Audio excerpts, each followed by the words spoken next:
सत्संगत जी प्रेमाने बोला, धन निरंकार जी एवं रामकृष्ण हरी। खरं तर हा व्हिडिओ माझ्या बैठकीला जाणाऱ्या बांधवांसाठी बनवलेला आहे। त्यांनी खरंच चिंतनाने या व्हिडिओकडे लक्ष द्यावं की बाबांनो, समर्थांनी दासबोधमध्ये दशक नंबर 7 समास नंबर 4 पद क्रमांक 1, 4, 34, 35 आणि 36 यामध्ये विमल ब्रह्म निरूपण, विमल ब्रह्म या शब्दाचा जर विग्रह केला, फोड केली तर असं लक्षात येतं, विमल म्हणजे ज्याला कोणताही मळ स्पर्श करू शकत नाही असं ब्रह्म, असं ज्ञान आणि असा परमात्मा। त्याची परिभाषा सांगताना समर्थ पहिल्याच पदामध्ये म्हणतात की ब्रह्म नभाहून निर्मळ, पाहता तैसेची पोकळ। ब्रह्म नभापेक्षा सुद्धा निर्मळ आहे। नभामध्ये पण, ढगामध्ये, नभामध्ये थोडासा डाग असू शकतो, आकाशामध्ये थोडासा डाग असू शकतो, पण ब्रह्मामध्ये तोही डाग नसतो। ब्रह्म नभाहून निर्मळ, पाहता तैसेची पोकळ। अरूप आणि विशाल, मर्यादे वेगळे। अरूप, अरूप म्हणजे ज्याला रूप नाही, रंग नाही, वास नाही, गंध नाही, आदि मध्य आणि अंतरहित प्रभू परमात्मा असं ते ब्रह्म आहे। ब्रह्म नभाहून निर्मळ, पाहता तैसेची पोकळ। अरूप आणि विशाल, मर्यादे वेगळे। मर्यादे वेगळे म्हणजे काय तर दिसणारी सृष्टी ही मर्यादेत मोजता येते, पण हे मर्यादेच्या पलीकडचं आहे। अव्यक्त निराकार, नाही जा आकार, जेतून चराचर हरी शिवजे। तसा अव्यक्त, ज्याला व्यक्तच करता येत नाही, ज्याला मोजता येत नाहीये, ते मर्यादेच्या गोष्टींच्या पलीकडचं आहे। म्हणून त्यांनी म्हटलं अरूप आणि विशाल, मर्यादे वेगळे। एवढंच नव्हे तर समर्थ पुढे त्याचं लक्षण सांगतात, जळी स्थळी काष्टी पाशानी, ऐसे वदे लोकवाणी, तेने विनारिता प्राणी एकही नाही। म्हणतात ना, 4 वाणी 4 खानी, 184 जीव योनी, जेने निर्मिले लोक तिनी, तया नाव बोली जे देव। त्या पद्धतीनं जळी स्थळी काष्टी पाशानी, ऐसे वदे लोकवाणी, तेने विनारिता प्राणी एकही नाही। त्याच्याही पेक्षा पुढे जाऊन समर्थ सांगतात, सन्मुखची चहूकडे, सगळीकडे कुणीकडे तुम्ही तोंड फिरवाल ना, तुमच्या तोंडाच्या समोर तो परमात्मा आहे, ते ब्रह्म आहे, जे विमल आहे, ज्याला कोणताही मळ चिकटू शकत नाही, स्पर्श करू शकत नाही, असं विमल ब्रह्म ज्ञान किंवा ब्रह्म परमात्मा तुमच्या समोर आहे। म्हणून म्हटलं सन्मुखची चहूकडे, तयामध्ये पाहणे घडे, त्याला ज्ञान म्हणतात।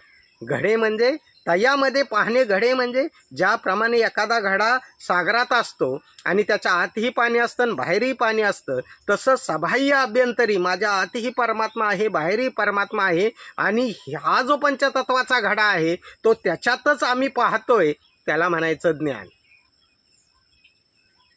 त्याला म्हणायचं ज्ञान। सन्मुखची चहूकडे, तयामध्ये पाहणे घडे, बाह्य अभ्यंतरी रोकडे, सिद्धची आहे।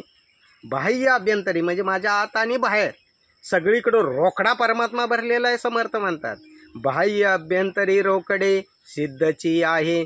त्याच्याही पुढे जाऊन सांगतात समर्थ की हे ज्ञान घेतल्यानंतर, ब्रह्मज्ञान घेतल्यानंतर असा अनुभव येतो की तयामध्येची आपण, जसं सागरात घागर आणि घागरीत सागर, तयामध्येची आपण, आपलं पंचतत्वाचं शरीर त्यामध्येच चाललंय।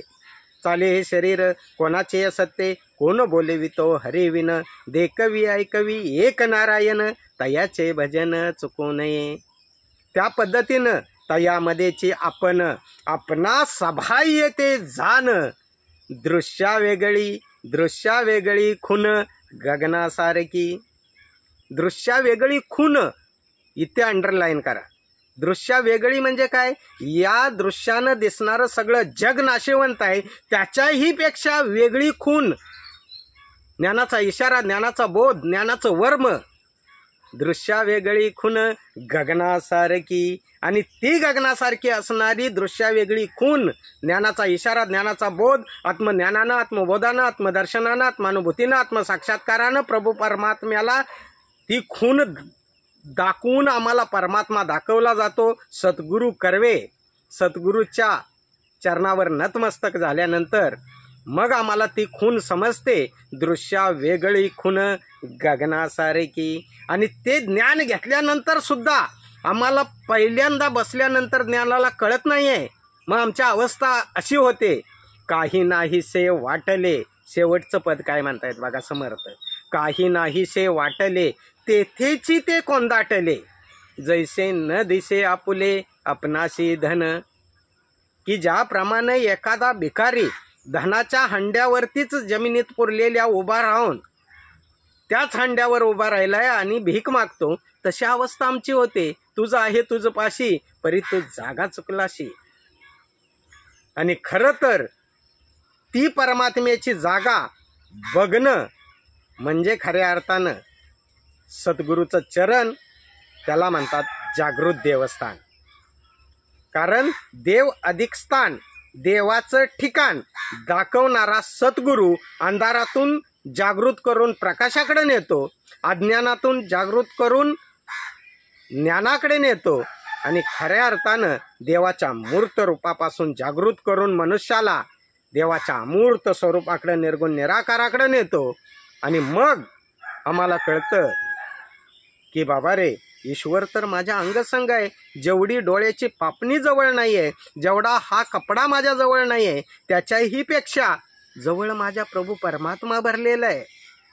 म्हणून समर्थ सांगतात की काही नाहीसे वाटले तेथेची ते कोंदाटले. जैसे न दिसे आपुले आपणासी धन. म्हणून या माझ्या भाविक सज्जनानो, आज तोच शुभ संदेश संत निरंकारी मिशनच्या सर्वेसर्वा सद्गुरू माता सुदीक्षाजी महाराज, वर्तमान सद्गुरू, जगाला अंधारातून प्रकाशाकडे नेण्यासाठी, अज्ञानातून ज्ञानाकडे नेण्यासाठी आणि खऱ्या अर्थाने देवाच्या मूर्त रूपापासून अमूर्त स्वरूपाकडे नेण्यासाठी जगभर फिरून खरं तर प्रचार प्रसार करतायत. आणि म्हणून या माझ्या भाविक सज्जनानो, तुम्ही एक वेळ सद्गुरूच्या चरणी नतमस्तक होऊन पहा. आत्मप्रचिती म्हणजे आत्मा परमात्म्याशी भेटला पाहिजे. शास्त्रप्रचिती म्हणजे शास्त्रात लिहिलेला भगवंत जसा आहे तसाच भेटला पाहिजे. आणि गुरुप्रचिती म्हणजे त्या गुरुकडं ते ज्ञान, प्रज्वलित शक्ती ती असली पाहिजे. ते ब्रह्मज्ञान वाटण्याची पावर, ती शक्ती, ते ज्ञान खरं तर त्या गुरुकडं असलं पाहिजे. या तिन्हीमध्ये शास्त्रप्रचिती, आत्मप्रचिती आणि गुरुप्रचितीमध्ये जर निरंकारी मिशनचं ज्ञान तंतोतंत बसलं तर घ्या, नाहीतर ज्ञान घेतल्या घेतल्या जागेवर तो विषय सोडून द्या. एवढी खात्री मात्र मी तुम्हाला देऊ इच्छितो की तुम्ही स्वतःच म्हणणार की याची देही याची डोळा, पाहिला मी मुक्तीचा सोळा. प्रेमाने बोला.